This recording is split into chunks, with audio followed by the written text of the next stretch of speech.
Popcorn ready. Lig is dim. Ek sit met jou. Jy sit met 'n grin. The date was fine, baba. Nou nie to rush.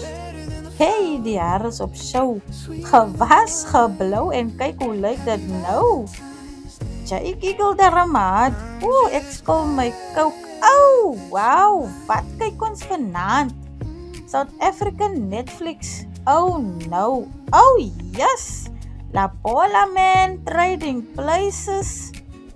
Jy lag, ek rol my eyes. Ek soek action satisfaction.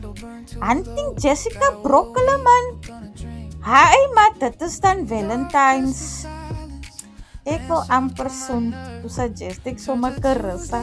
Wie is Carissa? Nee, tog my darling, dit is 'n movie. Relax jou hare op jou tande en support SA Cinema op hierdie Valentine's Day. Dankie.